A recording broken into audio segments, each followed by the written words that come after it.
Hello, listeners and readers of AwardsWatch.com. This is the AwardsWatch Podcast, episode 232. I am Ryan McQuade, your executive editor, and joining me today is our television editor, Tyler Doster. Hi, Ryan. Hi, Tyler. How are you? Good. How are you? I am doing great because I get to talk with one of my favorite people on the planet, you, today. And we're here to talk about a film that Tyler and I saw a couple months ago. Feels like forever ago since you and I were sitting next to each other watching Pamela Adlon's Babes, which was at South by Southwest. And we're going to be then transitioning. I know we said, everyone, that we were going to talk about best films about parenthood, but we will save that discussion for another time down the road. We're actually going to talk, since we have Tyler here and we have his time today. He's a very busy person because he's watching every television screener that a studio can give him at this point, because we are thick in the middle of Emmy season and late breaking news and all these different changes. It is, I think, Tyler, one of the most fascinating Emmy seasons that we've had in quite some time because of the timetable and everything, and what is eligible, what is moving around, the strategy at play here has been really interesting. So we're going to talk a little Emmy talk. It's not going to be, a super, super long podcast today, but we do want to give you at least a little something. And a little bit of that on the film set, at least, is talking about Babes, which released this past weekend limitedly in theaters and has been getting a lot of buzz online. Some people say it is, you check the notes here, the best comedy of the year. Some people say that. Some people might say that in like trailers and on a poster, and be all over CinemaCon and be all over every piece of marketing. And that some people might be the person that's on this podcast today with me, which is Tyler Doster. So Tyler, you wrote the review, they got the quote, and the review was out of South by Southwest. Just talk to me a little bit about Babes, and what you love about that movie so much. And I think it was like the first movie you actually like really loved at South by, right? It was, yeah. It was like, what was it, day 2 or 3? I can't remember exactly when we watched it. It was like so many months ago, and I think it was day 2. Yeah, I think it was day 2. I think it was day 2 as well. It was that open. It was that premiere that night. That movie for me, I had a lot of high expectations for Pamela Adlon going into that. Of course, I was a huge fan of Better Things when it was on the air. So going into that premiere, that was something I'd been looking forward to. And like I said, I had high expectations for her that I wanted her to hit. And all of those were hit for me. Ilana Glazer and Josh Rabinowitz's script is so tight and so funny. And I think what a director like Adlon has behind her is this urgent sense of realism, especially tapping into stories of women and stories about women. Adlon is not afraid to make it messy, make it raunchy, because women, newsflash to some people, women are human beings, so they are just as raunchy as men can be. So I'm glad to see something in the vein of Bridesmaids, something that we haven't seen too much before the past maybe decade, that really Bridesmaids kicked off this huge thing. We've seen films like Girls Trip as well. And so it was just really exciting to see something. And of course, you couldn't really beat watching this kind of movie with such a big audience. There's so many good jokes in this movie, and it really does have a discreet poignancy about it when you really get down to it. Yeah, I mean, I think that Bridesmaids is a good kind of comp in comparison in terms of like the sort of style that the raunchiness of the humor provides. I really like this movie too. I thought it was kind of interesting that it was a neon film. I felt more like when it started and how it was going and everything, I was like, oh man, this feels like sort of A24 comedy, and I haven't really seen neon go into that lane so much as in terms of making raunchy comedies, or I think that they were the ones that picked up Palm Springs, but nothing, on nothing for sure in terms of this kind of content. And I think Adlon's an incredible talent. I mean, she's an incredible writer and director in her own sense, on the television side of things as well. But really here she gets to shine. And I think it's it's Ilana Glazer's kind of show. She's running this from her script and her performance in this film. And I mean, the film is about essentially her and her childhood friend having their relationships kind of being tested because they're both going into motherhood. An unexpected one for Glazer, in fact. And it's sort of her journey. And, Tyler, in a world right now where I feel as if, all of our all of our day-to-day lives are at risk because of old Republicans in the Senate and in Congress and in the White House potentially and in the Supreme Court. It feels kind of like a sense of urgency because of the fact that it's speaking now to the needs that women have and the care and the kind of dangers and the psychological nature of having a child can change on your relationships, how you deal with it personally, the sense of isolation, the loneliness of it. And I found the film to be refreshing in terms of providing this specific stories angle, but trying to do it in a very universal way. And I think that the emotional core of this too is it's her relationship also with Glazer trying to look into how she's going to be a single mom, essentially, and how her relationship with her father, played by Oliver Platt in the film, it was very rocky for the most part. And there's, I think, a beautiful scene in the middle of this movie where there's a lot of truth talked about where she's going to be as a parent, but her past as a child with her father. And so I really think it's a wonderful film that people, I hope, will be able to get to see it as it expands throughout the rest of the year. It is a very New York film as well too, which that's what I kind of love about it. It feels kind of intimate and small at the beginning of it, and then as we go on throughout the film, it opens itself up, and if the ideas started becoming grander and grander and grander, and so it also has in my opinion, it has some earlier Apatow. Judd Apatow sort of feels like a train wreck. It feels very much like if, Pamela Adlon is directing, and it feels like, yes, she is definitely the person behind the camera, but the voice is Ilana Glazer, and we've seen her, obviously on Broad City for years and years and years, and her promoting it. She's phenomenal here. I think the whole ensemble is phenomenal, and there are some of the best sequences. I mean, there is a sequence. There's a sequence with her and Stephan James that I think is one of the most romantic I've seen of the year. I think there's some scenes involving fine dining at the beginning of the film and going to the hospital and a needle. That's all I'll say.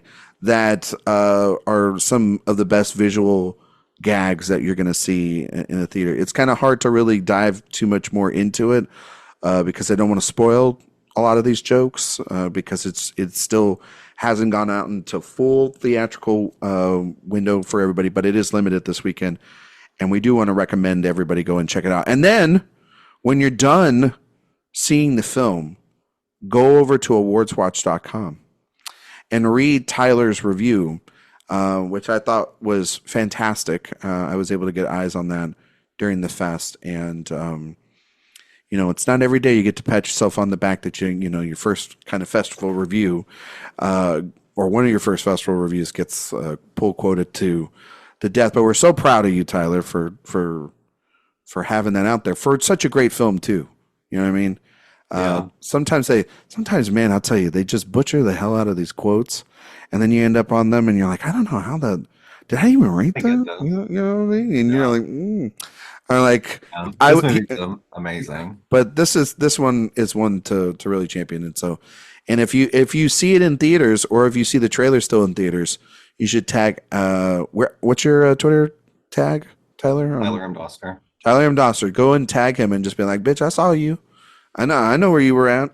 I also have to say, Michelle Buteau is such a star in this movie, and I hope this does nothing but just grant her access to any role she wants from now on. She is so, she's always been funny, but to get to see her in a starring role in a major comedy like this, just, her and Hassan Minaj.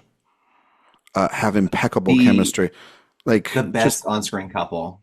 of the year, easily. I Like mean, they're just just truly like well, I mean, so. they're no Patrick and Art in Challengers, but they're Is this definitely about to up. turn into challengers? No, We do that. I felt like well, Babes, but it's Ilana Glazer, Michelle Buteau, and Hassan Minaj. oh, you mean Challengers? Oh But it's yes, them. Yeah. that's exactly what I meant. Challengers with them three. Babes has already got them three in it. Put the score in it. Put the score into Babes. Like Put that score into anything. yeah. Well, not anything. There's certain movies you can't put that. Are you sure anything? Anything. Challenge accepted out there, folks.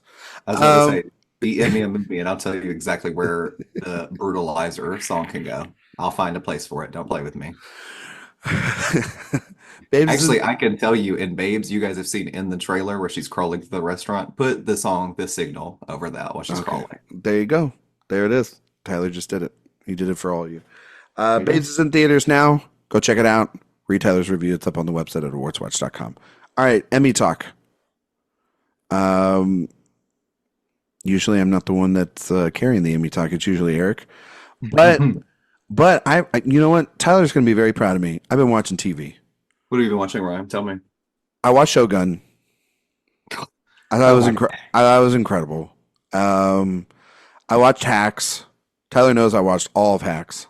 Hacks is so good. I've seen it all. I know that I'm not going to get into the whole season and everything. Tyler, you did the review up on the site, right? For Hacks. And Shōgun too, if I'm not mistaken, right? Or did we not do did we not do one? I don't think AwardsWatch has a review of Shōgun. Okay. But you've seen both. I've done that. I've done Ripley, finished Ripley. That was great. I'm getting through things. I'm doing stuff. I'm watching TV. I watched Mr. and Mrs. Smith. I watched Fallout. I have done the work, folks. I've watched X-Men 97, which is a phenomenal show. Have you watched X-Men? Do you watch that? Absolutely. X-Men 97? Yeah, 97. 100%. Oh, I used to watch the animated X-Men show like it was religion for me growing up. I think it's great. It's about me, but Kitty Pryde is my best friend. Oh, I caught up on The Bear. So I finally watched the second season of The Bear. You just caught up on The Bear? Yeah. Hey. We'll talk about that later. Yeah, we'll talk. Yeah, he's going to get mad at me. I finished. Have you watched Baby Reindeer? Okay. So here's the thing. I have not watched Baby Reindeer. But I think that's where we're going to start. Because there's been a lot of changes since the last time you talked with Erik. You talked with Erik on episode 226 about kind of an Emmy preview. And in that Emmy preview, Baby Reindeer was not a part of that discussion because it kind of just came out of nowhere. Also, we didn't know things about like Shōgun, which Shōgun at that time was in the limited. It was projected to be in the limited series. It has been confirmed by multiple reps, and no one was exclusive to that. The word exclusive being thrown around a lot in the Emmy season, like it's a word that doesn't have a meaning anymore. But now we know for sure it's going to be in the drama series. So that changes, I think, drama series. I think obviously Hacks, the way it's been, we're about to have the new season of Only Murders in the Building. We have had, since that time, we've also had the ending of Curb Your Enthusiasm. The ending of What We Do in the Shadows is about to happen or has happened, if I'm not mistaken. The next season will last. Yeah. And so we've wrapped up. We're close to the end of the Sympathizer, which is premiered now. Of course, if you told anybody, that show doesn't exist because HBO has decided not to show it to anyone. HBO said recent Academy Award winner Robert Downey Jr. has a new show, and we'd like nobody to know about that. And yet, he's like the front runner for a lot of people, including yourself, to win the Emmy. I mean, so it's like, come on, he just won an Oscar. Yeah, and he's very. If you're watching The Sympathizer, if you've seen any episodes, he's going for it. Know. He is capital A acting in that show, and honestly, the Television Academy loves stuff like that, especially when they don't have a front runner for a category. They kind of start panning towards, oh, you're doing the most acting, so let's give it to you. So yeah, he's definitely the front runner for me right now. Well, and they moved, if I'm not mistaken, did they move Matt Bomer and Jonathan Bailey in the same in both in lead, if I'm not, or did they separate them? for fellow travelers. They should be separate. As far as Okay. I've heard, as of right now, Matt Bomer will be in lead and Jonathan Bailey will be in supporting for fellow That's somebody that travelers. should just be winning this Emmy. It's John. That's another show I watched, Fellow Travelers. Phenomenal. Bailey should be winning that Emmy in a walk. Like it's Oh, what a very delicate performance. yeah, Really, it's like walking a line on that one is yeah, very heartbreaking. very very heartbreaking for It a makes show me that is at times like the thing about Fellow Travelers is like that is a show that it's got every cliche in the book in it too, but it just does it with such earnestness in its writing Yeah. and performances that it's like it's hard to deny. I mean, if like what's the stupid Brie Larson show? The chemistry. Yeah, like if that can get like Emmy attention, then like Fellow Travelers should win Nobel Peace Prizes at this point. Like I that's want I want to like lessons in chemistry so badly, and I don't understand I personally. watched the first two episodes. I couldn't get through it. It's yeah. Hey, I'm not the TV guy around here. And Tyler and Erik know that, but I'm pretty much like if I can't get through it, how are other people going to get through it? I think Brie Larson will get nominated though because like she's Brie Larson. And she's 100%. like, and she's like the face of she's like the face of it, you know what I mean? And you know, she's been nominated for everything else. But Shōgun, moving to drama. Erik's Yeah. probably listening to the show going, ask a question. That's a big deal, isn't it? Don't you think? Like how much of a deal is that in terms of potentially where that could be? Is that a potential is it more secure now than it was for, you know, than it was in limited, obviously, because there's more slots. But does this now potentially look like our winner in this category? Because drama series is a very scarce category, Tyler, in terms of one really celebrated shows, two shows that everybody has seen. I mean, it kind of seems like now we might have our winner here with this move. It really does. So in limited series, it felt, I mean, as Erik and I discussed on the podcast, limited series is more packed than ever this year, but drama series really isn't. Now, like you kind of just mentioned, there are things like The Crown, whose final season just aired. So it's obviously got a little bit of a good play there. But when it comes to the quality of something like Shōgun, and you watch a weekly episodic buildup of viewership, that's something that's going to definitely catch the attention of Television Academy voters and then turn cause them to, you know, tell their friends who are also voters. That actually really does matter, especially with these campaigns just starting up and getting really big. It probably is exactly the right move on the exact right date for FX to have renewed this show, or I guess definitively renew it because they said they are pursuing other seasons. But pushing it into drama, I personally do think as of right now, this could be our front runner. It's going to be battling it out against shows like The Crown, but then there are shows like the Morning Show, The Gilded Age, Slow Horses, The Curse. So while all those shows are good, I don't think that they have the same viewership as Shōgun in that Yeah. building kind of way. And I think that does actually speak to the quality of a show like this. In 2024, when so many people are obsessed with sitting down, binging, streaming, and all of that, waiting week to week, I think that actually does speak to something, just like it did with Succession, just like it did with more HBO shows. And I think this actually could be a turning point in the race. Yeah, I totally agree. I think that, you know, we even had shows like The Gilded Age and Fallout. I mean, Prime has been just dropping shows left and right. And especially, you know, moving Mr. and Mrs. Smith, even though they made the announcement that this week they are renewing it for a second season, but the two leads are not returning to the show. They're going to have essentially going to be an anthology series, which makes Correct. it a limited series, but yet in the limited or anthology series category, correct? But it's still but they're putting it in drama, which I did tell Erik. I'm like, oh, well, then that hints that potentially then like mid-season spoiler, those two are going to come back in season 2 probably, or season 3 or something. Like you could just read the writing on the wall. Like oh, they're not coming back as the lead, but no one said anything about a guest spot. You know what I mean? Absolutely, and that's kind of something that, especially with Glover being like what the executive producer on the show, right? Oh yeah, because you know him and Phoebe Waller-Bridge were in first talks to have created the show together and all that. Like she was at one point attached, and then Francesca Sloan is now the showrunner and all that, but he still retains part of that. He's an EP. So I know that he has a lot to say, but I do think it's funny because, of course, we saw when the White Lotus brought back Jennifer Coolidge, they said, no, thank you. You are now in drama series. You have recurring characters. So I do think you are right. I do think that that is them playing a little bit of a game right there. And I'm sure we will see him, even if it's just for a Clairefoy Crown style guest appearance. Oh, He you mean will like show five up. seconds? Like, Now he won't win the Emmy like she did, but yeah, that's exactly. He will show up. I mean, for just enough time to be like, "Is that Donald Glover again?" And then he'll be gone. You won't even know. is that the wildest win, by the way, in like Emmy history? Just her winning for reading like a 5 second speech in I would guest have to look spot. into that, but it did. I mean, it really. It was just like, okay, I get it. You watched The Crown, like like it Yeah. was.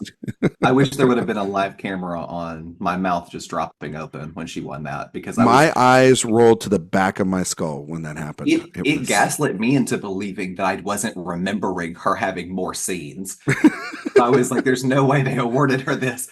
And she was only in that one, like, I mean, blink and you miss it situation. But Well, yeah, so the who's gonna win it this year? Is she gonna win it again, or is it gonna be or is it oh gonna my be gosh. Olivia Colman for like when she was like digging the horse shit in the barn in that one They'll give them episode? like they'll just break it in part and be like, we're gonna give it to all the ladies of the crown. If you've ever played Elizabeth, this is your award. Well, I mean, it doesn't. I mean, potentially this could be the first time though that Elizabeth, one of the Elizabeth, doesn't win the Mhm. drama series lead prize. I mean, she's one of I think the top three or two contenders, Imelda Yeah. Staunton. But um, I feel like when you were talking about Oscar winners, I was feeling as if with Kinds of Kindness coming out and Poor Things doing so well, it feels like Emma Stone for The Curse just kind of feels right. But then also too, isn't The Curse a limited series as well? Like, how many goddamn? Let's just break the rules here. It just it again. Like like good for Netflix because they have like Three Body Problem, which they just announced is getting a second season, and Tyler can't wait to review that one as well.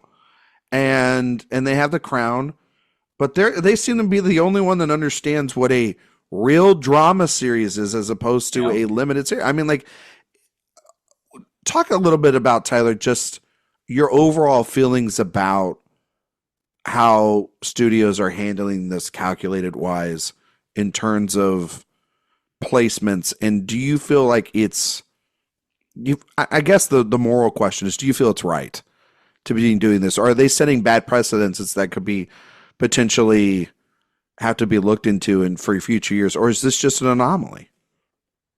I think it's something that, I mean, okay, so the first time I can remember the Television Academy putting their foot down and saying, we're not doing this with you, is about a little over a decade ago when they looked at Genji Kohan for Orange is the New Black and said, this is not a comedy.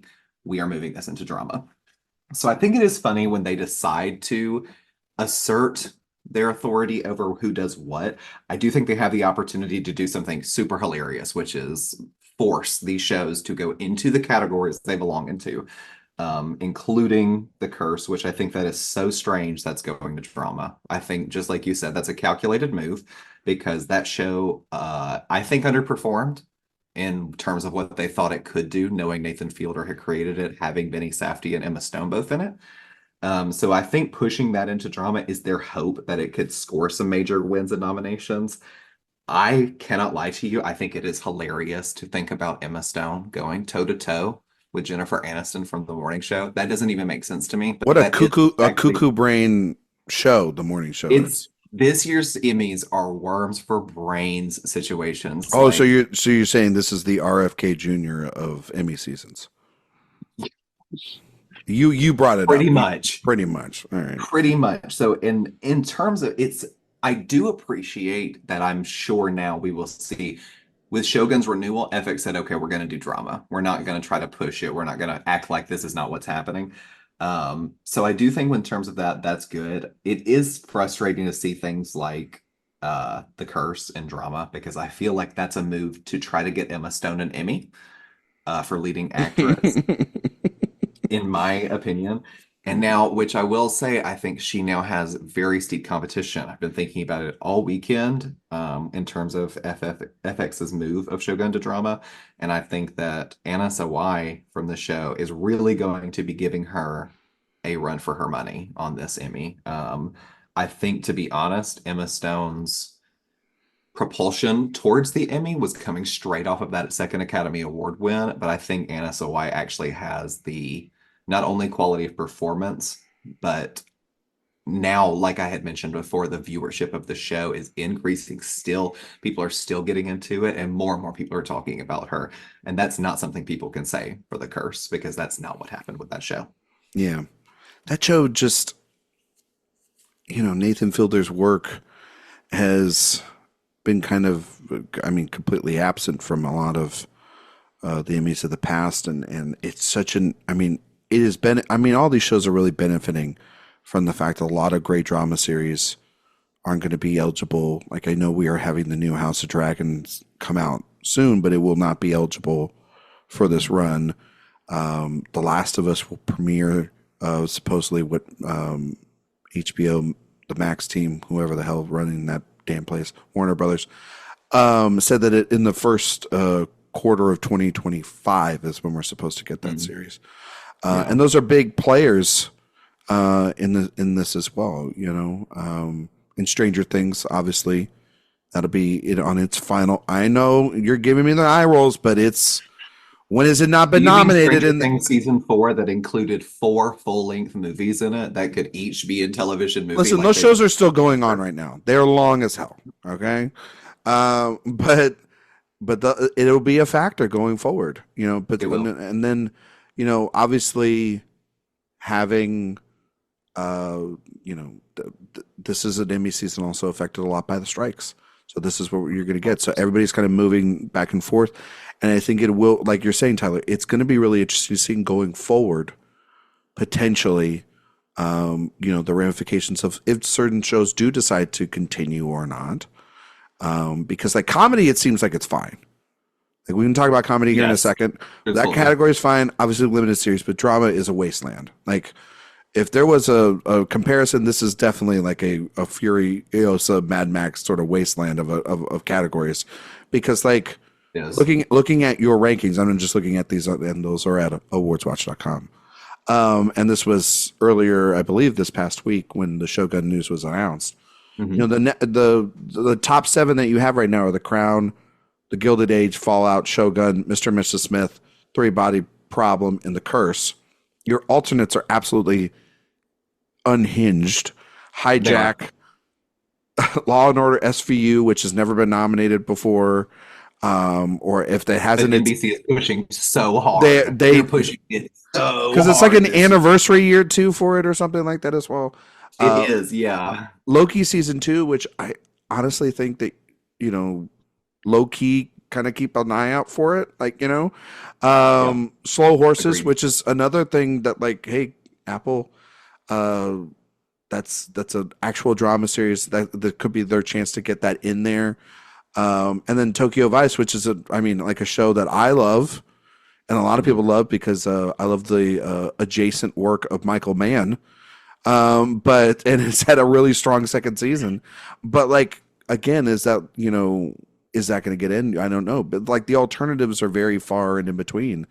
I kind of wonder about how network television shows like SVU or, I saw someone tweet about this, and I'm not claiming this, but like the craze of something like 911, you know what I mean? And how a lot of that storyline has blasted the internet open for people to see clips of that. Like that's a very popular show and things are very weak. Like Three Body Problem, like, yeah, that seems like a show that should get a bunch of nominations, but like its reviews were not great, right? Like I wouldn't, do you have, at least in drama, and then we can move on. Are there a lot, or do you feel safe on how many of these getting in at this point? Definitely not all of them. I do think it is hilarious when I think about the early predictions for this year's Emmys. Avatar: The Last Airbender was certainly on Oh, some that was Shōgun like a best lock drama for people. series. Yeah. Yeah, people were convinced, and that's the first time I had seen that, and I truly could not believe it. I would say for me, a few of them that are definite locks are The Crown, of course. That's a perennial nominee at this point. The Crown, Fallout is almost definitely going to be there. I think we would all kind of lose our minds if Shōgun didn't make it in. Then is when I am pretty convinced that shows like The Gilded Age will make it in. I'm pretty convinced that The Curse will make it in. It is when we start getting towards those other ones where I'm like a little less sure on, a little less positive, I guess I'll say, confident in how they'll get in. Mr. and Mrs. Smith, I would assume will get in, as just as I would with Three Body Problem. But in a year that's just so strange and different, I'm not going to say I can have those locked in, but it does seem normal to me for those to be in. And I really can't, even with the other contenders, I don't see a lot of wiggle room. I think you had mentioned Loki, and I think that might be the one for me too, that I would see breaking in to the seven. If there are seven, we'll see Yeah.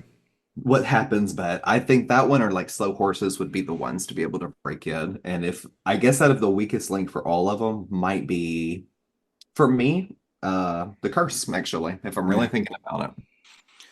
Yeah, because that could be just one of those where the actors get in and the show doesn't. Because I know that finale was divisive for some people, it could be like how in your predictions right now you have a show like Sugar getting the 2 acting noms potentially, and I'm just saying, like there's always a ton of time where a bunch of shows get only the acting noms and they don't get in to the drama series. And yeah, Sugar, I mean, I just want to say really fast for anyone who likes Sugar, I want to congratulate you right now. I'm very happy for you. I hope you love it. That's all. it's a show that exists. It sure is. And if you feel like, I mean, I can see where the twist came from, I guess, if you really want to do this, but I'm just gonna say it's a big no from me. I think that it's great that studios still allow creatives to take drugs when they're writing their scripts.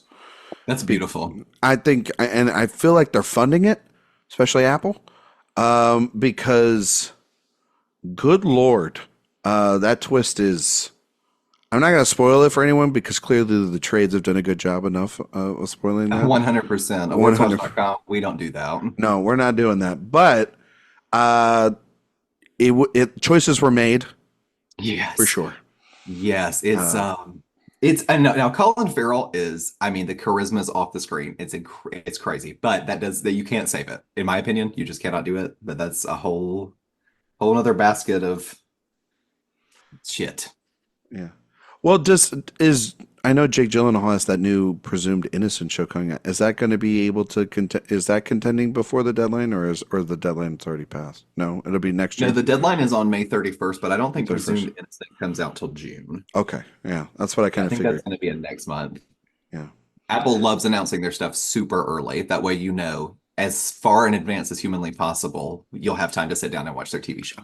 Right now, Tyler's up on the website. He has in first place. And I assume, do you do it in Erik's system, Tyler, of in nomination preference, or do you do it in terms of like this is who you think's winning at this point?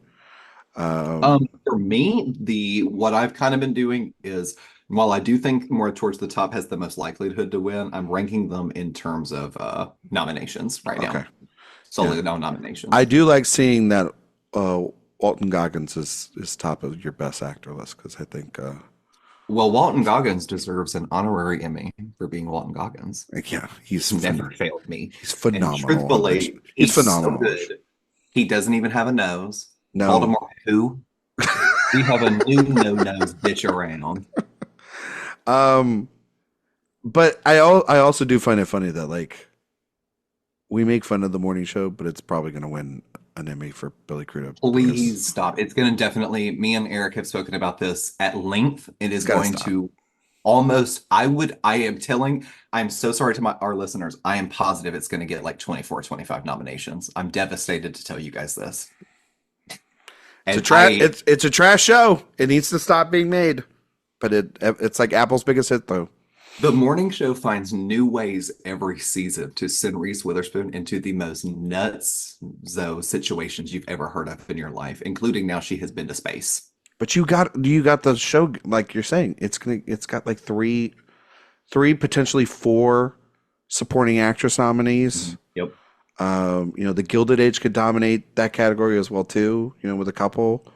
I mean, personally, they're all just going to be sitting behind Elizabeth Debicki, who's going to totally win that Emmy. But we'll see. We'll go from there. Comedy. Comedy's interesting. I want to talk to you about comedy. Because this is where we really start getting the complaints of online about the Bear. Yes, we do. And about them being in these categories. And potentially winning these categories. And I love the Bear. I think it's a really good show. Would I personally call it a comedy? I don't know. Could it win also drama series? You're damn right it could, because that's how weak the field is. And those episodes are long episodes. They're like 40. Yeah, they did. They're like 40. They're like 45 minutes. They're like a drama series. I think the Fishes episode with the whole family, I think that's a full hour too. Yeah, it's a full hour, and it's a rough. it's a lot of episode. Shows like Hacks, Only Murders in the Building, obviously Abbott Elementary didn't have as much. I felt like Abbott Elementary it got really the worst of it because of the strike, and it didn't have a full season. Kind of no one really talked about it. It didn't even have that Super Bowl bump or post Oscars bump, I guess was really what they were trying to do, because they were showing episodes after the Oscars and like nobody watched. And so I kind of feel like it's for at least this season, you're here for nominations, potentially not wins. Tyler, is there a world here where maybe Hacks does upset because it is so well celebrated, or because the Bear is going to come out with season 3 in the middle of voting and do the Ted Lasso, do the Bear, what the Bear, try to do, with Emmy nominations last time for the strike? Do you just see the Bear dominating again, or do you potentially see that there might be a little bit of a battle here between these two shows? I do think it's going to be a battle. I really do. They're both beloved. People love these two shows. Mm-hmm. The Bear excites people in ways that brings emotion out. They get to see all these guest actors, but so does Hacks now. And I think Hacks is something that it's kind of like when Veep was winning with Julia Louis-Dreyfus so much. Hacks is a show that you can reliably tune into and know you're going to laugh. I personally think it is the funniest show on TV right now with ease. The jokes almost never miss. For me, I have to go back and watch it again to make sure I hear every joke, because I'm laughing through some of them. But I think with the Bear, I think we're going to see a lot of splits. Of course, Io Adebri is now a leading actress in a comedy, but she's going to be going against Jean Smart. Of course, Adebri's great. I don't think she has the potential to beat Jean Smart in this category, especially she's already won twice. She missed a year. They obviously came back after a year. She had a health scare. All kinds of stuff happened. So her going against Jean Smart, not going to happen. But on the other hand, for the Bear, Jeremy Allen White is still going to be pretty much dominating that lead actor category. There's not somebody that's going to beat him. And in that same vein, Eben Moss-Backrack is going to be still in that supporting actor category, mostly probably going to win. And I don't think people like Carl Clemens Hopkins can come in and really upset that. So I think it might be a big split. And I think Hannah Einbinder is going to do well in the supporting actress category. She'll probably get nominated, as she always does. I don't think that'll be a win from them. So it'll really be seeing who's going to edge the other one out with as many wins, vying for that top spot at the end of them. I have to tell you this about Hacks. It also, the thing about Hacks and the Bear, it feels like the Bear's so new, and there is, even though the comedy of Hacks is so rich and it feels so youthful, it does feel so old school too, not just because of Smart, but just because of the guest stars, and it just feels like a sort of classic show that wins And it's also, those are 30-minute episodes, and they pack so much in there, and that storyline is phenomenal, and the way in which it continues to top itself is absolutely fantastic. Yeah. I agree, and I'm not somebody that has a pull quote all over the Hacks trailer, Tyler Doster. I think it is the best comedy, and I think it's because it genuinely, it has its moments that are really emotional and impactful. And obviously a lot of that's between Smart and Einbinder's performances.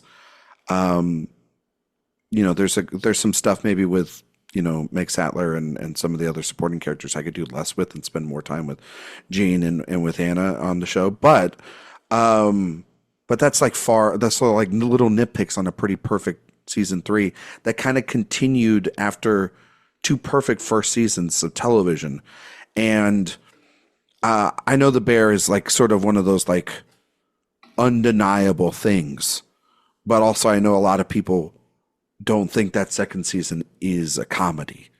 Like, you know what I mean? And I do wonder if the voters of the Academy see that as well. They see it as potentially supporting actor, actor. And then, I think this true strength of Hacks will be, does it just go Smart and maybe a writing win? Or does Einbinder finally win for her role, who honestly I think is absolutely fantastic.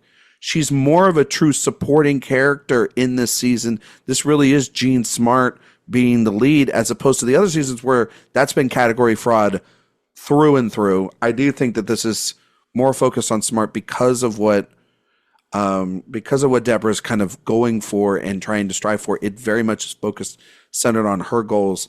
By the end of the season, it turns back to, oh no, this is definitely a two-hander. And the finale, which I will not spoil, is absolutely fantastic. And where that's going to go forward for this show, I'm more interested about that than just about any show on television right now, is the future of Hacks, because I think it's just a perfect ending. But I do think that she has to go up against Meryl frickin' Streep, who has been phenomenal on Only Murders in the Building. And then, of course, Shirley Ralph. And, then there's someone that is a giant Emmy favorite. That they love their multiple winners. And somebody like Allison Janney and Palm Royale is a perfect example. If a category is up for grabs, when in doubt, just give it to the person that's got like a boatload of Emmys. Yeah. So, and then there's also Carol Burnett, who could slide into that category as well, a living legend. And then there's the ladies of the Bear, like Abby Elliott or Molly Gordon, or that could easily slide in there. So it feels like Streeps and Einbinder are right there at the top, but anybody else could kind of maybe sweep in. That's a very vulnerable category, from what I see. But yeah, I think White's and Jeremy Allen White's got that in the bag, and I do think Io and Smart. If Io Debris beats Gene Smart for this Emmy, then the Bear's not going to be. This is going to be 2 or 3 more seasons of this. Just dominant. If she wins, there should be a live camera on my face. I would be shocked. I will gag. I will not know what to do. You know what I mean? And she's going up against Quinta, who just won it again. Io moving into this category changes a lot. And for the love of God, please nominate Selena Gomez, because what does she have to do to get an Emmy nomination? They're sick of her. Turning into the Rhea Seehorn. You know what I mean? And pretty much everyone else in the show, but you just need to kind of show up. We're not. It's a Rhea Seehorn thing. It feels exactly like that. It feels pointed at this point. Like it feels like you're a pop star. Anybody else probably would have won in this category. And she's working late because she's a singer. That's what I'm saying. And then there's, of course, like Kristen Wiig and Palm Royale. And then the one to look out for, Maya Rudolph and Lute. I would love it. Maya Rudolph and Lute. She's fantastic on that show. She just did SNL. She's campaigning. It's a perfect role for her. Lute allows her to be so many exaggerated versions of herself that really work for her comedic style. And I feel like not enough people are watching that show. I would love if more people watch Loot. It's so funny. So And like good. you said, she's so good. And just to not like harp on it too much, Joel Kim Booster is also really funny and hot. So, Yes. Yes and yes. So, right. all right, let's do limited series real quick. Um, this is a bloodbath of a category, even with the removal of things. Like, yes, we just removed Shōgun, and we don't have like things like potentially like Mr. and Mrs. Smith or the curse that we've talked about. But in comes Baby Reindeer, which is a show you watched. I haven't got to it, but it is the thing everyone is talking about. And it organically happened. Netflix didn't push this thing. Mhm. It didn't feel like it didn't feel like we got tons of emails or things put down our throat. It happened organically. I kind of think that that's great. I want to know what you think of the show itself, Tyler, because when you did that show, this thing wasn't a thing, and now it is, and it's a big thing I think in the race. You're right. It honestly, it maybe Reindeer's propulsion to success a little bit reminds me of Squid Game with Netflix Yeah. because the screeners were, I think, sent out to critics. Of course, people reviewed it, said it was great, they loved it, but I don't think Netflix was even expecting it to catch on in the way it did. And just like Squid Game, week after week, Baby Reindeer is climbing. I've just now, this week's Variety, and maybe it was last week's as well. I'm starting to see these FYC ads for it as well, and they're using the same type font. They're familiarizing voters with that same thing, and they're keeping it in their minds. Um, I think something to be on the lookout for is for me, the big contender is obviously not just the writing and directing of the series itself, but Jessica Gunning on the series. I won't spoil too much because it is honestly, it can be a very harrowing experience watching this series. It can be a little triggering for people, as I've heard. It's very intense. There's a lot going on. Um, but you're right. It kind of came out of nowhere. It jumped into the scene with things like True Detective, Night Country, The Sympathizer, Feud, like all of Fargo, all of these different shows. And now Baby Reindeer is on the lips of everybody. So it'll be interesting and fascinating to see how that's going to keep it going for the next couple months. I think we're going to see maybe not a slew of nominations, but definitely we'll see a good few. And I think it will be Netflix's best interest to push as hard as possible because if they can keep this on the minds of people, just like how they did with Squid Game, which they did from September all the way to the next September, this is something they could easily at least get some more nominations out of and then eventual wins because now they're not competing with Shōgun anymore. They're competing with things like Fargo, who is a known person and known entity in this category. They're competing with True Detective once again. That's also been here before. Um, but nothing is really being discussed as much as Baby Reindeer. So I think if they capitalize on that, they have a really good shot of taking home some awards in September. I think also too the thing about Baby Reindeer coming in, which just whenever you say the title of that now, it just sounds silly in my head. It sounds like a made up thing.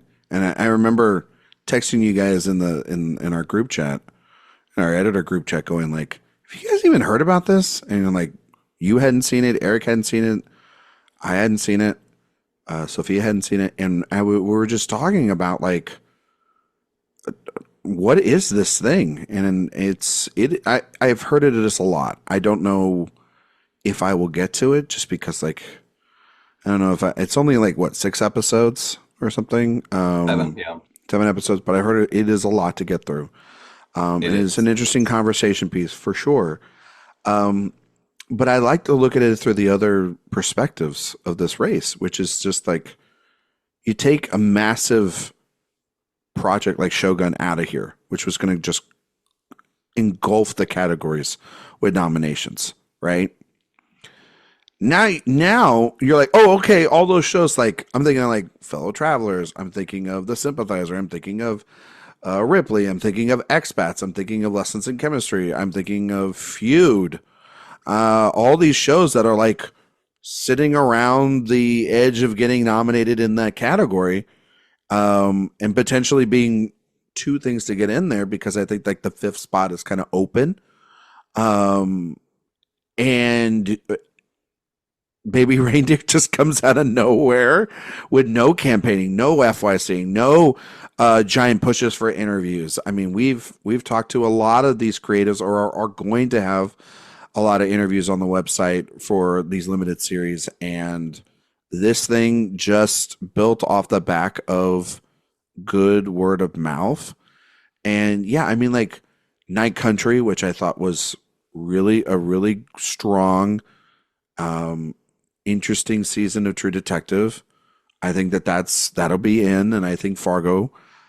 I don't know about Lessons in Chemistry or Ripley. I see those are on your board as well, because I still do think that, something like Fellow Travelers could get in if Showtime pushes it the right way. I know Prime Video just announced a big push for expats, and they have been doing events left and right. We have an interview with Dr. Lulu on the website right now.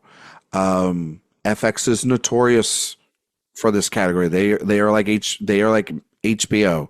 They live in this category, and I've seen great things get snubbed for Ryan Murphy properties before.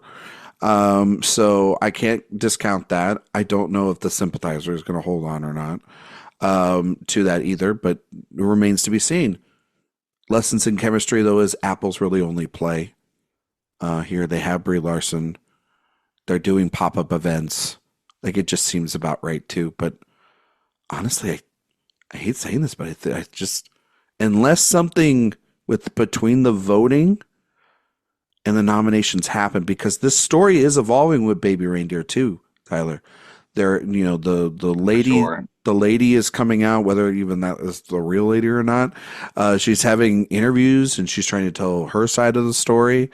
The show is getting picked and pulled apart. Do you think that matters ultimately to the voters? Like, unless there's something No. extremely shocking? I don't think so either, right? No, not at all. Like you said, it's going to have to be shocking. It would have to make voters feel like it's uncomfortable for them to vote for that show, and they're not going to do that. They're No. just not. They certainly watching the show, to be honest, if this is her, it almost invalidates her just immediately because of what you're watching. And of course, I'm sure there are creative liberties being taken, but when you're watching something like this, it is an It's too specific. Trauma. Yeah. Yeah. Like, Yeah. so it's one of those things where I'm sure she's upset, and maybe I would be too if I was aired out like this, but I don't think that's going to matter to voters. If anything else, with how she could end up acting, it might just be like, wow, this is very realistic. We should vote for the show. Yeah. I do wonder though if it is, while yes, people are watching and talking about it, if it being too much again. You know what I mean? Like, that it's, but then I think of something like Beef. Beef was damn entertaining. It was rough to get through, but it was damn entertaining. The Bear, it's not a comedy, but it's entertaining. You know what I mean? Like these shows, like Succession, they're entertaining. They're engrossing. They make people kind of laugh. They make them cringe. They make them cry. They make them obsessed. And I think, a show like this has that kind of word of mouth informant, but it is rough material to get through from what I've heard. So yeah. I do wonder about that as well. Well, let's get out of here on this, which is your favorite category, Tyler. And I knew you wanted to kind of bitch about something real quick, which was outstanding television movie. Yes. I would just like to personally thank HBO for, at the last minute this past week, announcing The Great Lillian Hall, starring Jessica Lange, will premiere on May 31st, the final day of Emmy eligibility, just to toss their hat against the ring. So, Red, White, and Royal Blue, you have something to compete with now. You boys better look out, because Mother is here. Yes. I honestly, looking at this lineup of like Red, White, and Royal Blue, Scoop, the Monk movie, and that's Mr. Monk's last case. Too Monk, Too Furious. Too Monk, Too Furious. What is it? The Great Lillian Hall. Yep. All these, I'm like, I just wanted to be the K Mutiny Court Marshal because I know we did the Freakin' series. And this is the only one I've seen. Well, I've seen Red, White, and Royal Blue, and it's a movie. But the K Mutiny is great. It's a great film and a great capper to an end of her career, but it's probably going to go to one of these other bad movies. Like you have Unfrosted on as a contender on here, and I hate you because and It's and because of also that wig. that and Musica, which is not good, and Finest Kind, which is not good. Like the alternatives in this category, disrespectful, as Jessica Chastain would say. Writing my Emmy pieces this year has been very weird for me. Yeah. I'm putting things in these other contenders lists I usually never would. It's breaking me, Ryan. Well, I guess that is a good way to end this, and I guess just to also ask Tyler, what are you watching currently right now? Because you watch shows like a fiend. So I'm curious what you're watching right now to try to jam pack everything in, before all this is over and we start going to the next phase. I won't include things that I'm watching that will not be part of this Emmy season, so we'll keep that out. I am, of course, watching RuPaul's Drag Race All Stars, which just premiered on Friday with 2 episodes. Always watching that. I'm doing, let's see, what else am I doing? I'm doing a rewatch of Baby Reindeer already. I've done a rewatch of One Day. Trying to think of all the things. I'm honestly mostly caught up for right now. I'm trying to keep up with everything. And then weekly, of course, I've been watching X-Men 97 as it comes on. I love X-Men. So pretty much most of the stuff I've been trying to keep up with. So, I mean, you know how I am. As long as it's not on network TV, I'm probably watching it. And I've got to catch up on Baby Reindeer, and I've got to finish X-Men because I got to know how it ends. Do you potentially think that with the word of mouth of X-Men, could it potentially get into drama? No, I don't think so. No, wouldn't pull like a Family Guy in comedy many years ago, and potentially probably not. No, hey, it's just a question people are asking out there. It's super popular. Everyone's talking about it. I've seen them discussing it. I've given a little thought to it. That's probably my firm opinion on the matter. I don't think it's going to happen either. If Law and Order SVU got nominated, I'd be less surprised. Yeah, I mean, it's very, very, very rare that they consider animated in anything. They never even let BoJack Horseman into comedy, so I can't. No, I know that they're not taking animated as seriously as they need to be. No, they never do, even at the Oscars. So, Tyler, can you tell everybody where we can find you and all your work on the internet? Absolutely. You can look at my Twitter at Tyler M. Doster for pretty much all my opinions on all kinds of crap.